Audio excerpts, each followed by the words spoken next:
അഞ്ചരക്കണ്ടി ഗ്രാമപഞ്ചായത്തിന് കീഴിലെ anganwadi worker, helper എന്നീ തസ്തികയിലെ rank ലിസ്റ്റുമായി ബന്ധപ്പെട്ട ആരോപണം അടിസ്ഥാനരഹിതമാണെന്ന് പഞ്ചായത്ത് പ്രസിഡന്റ് KP ലോഹിതാക്ഷൻ.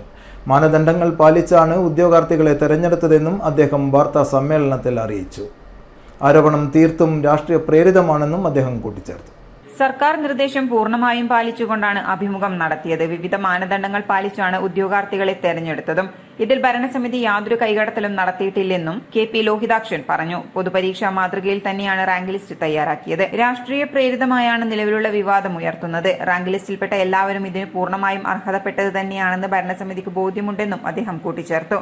ആ രീതിയിലാണ് വന്നിട്ടുള്ളത്. ഇത് രാഷ്ട്രീയമായിട്ടുള്ള ഒരു എന്താ പറയാ, രാഷ്ട്രീയമായ വിദ്വേഷത്തിന്റെ ഭാഗമായിട്ട് അല്ലെങ്കിൽ ആ രീതിയിലാണ് കഴിഞ്ഞ ദിവസം പത്രത്തിനകത്ത് കാണാൻ വേണ്ടി സാധിച്ചത്. ഇന്ന മേഖലകളിൽ ഉണ്ടായിട്ടില്ല എന്ന് പറഞ്ഞാൽ വന്നു.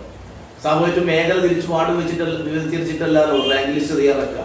ആരെല്ലാണോ അപേക്ഷ കൊടുത്തിട്ടുള്ളത്, അപേക്ഷ കൊടുത്ത ആളുകളെ വിളിച്ച് ഇന്റർവ്യൂ നടത്തി റാങ്ക് ലിസ്റ്റ് തയ്യാറാക്കുന്ന നിലപാടാണ് സ്വീകരിക്കുക.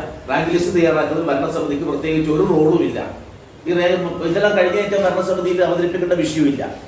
അന്ന് മാർക്കറ്റ് കൊടുക്കാൻ ഒരു ചുമതലയാണ് നമ്മൾ നിശ്ചയിക്കാറുള്ളത്. അതുപോലെ നമ്മൾ ഇട്ട് കൊടുത്തിട്ടുണ്ട്. അതിനുശേഷം റാങ്ക് ലിസ്റ്റ് വന്നു, നിയമനം അവർ നടത്തി കഴിഞ്ഞിട്ടുണ്ട്. ഇതാണ് ഈ അംഗൻവാടി വർക്കർ, ഹെൽപ്പർ നിയമനവുമായി ബന്ധപ്പെട്ടിട്ട് സൂചിപ്പിക്കാറുള്ളത്. Panchayat vice president T Prasanna, വികസന standing committee chairman P Sajesh എന്നിവരും വാർത്താ സമ്മേളനത്തിൽ പങ്കെടുത്തു.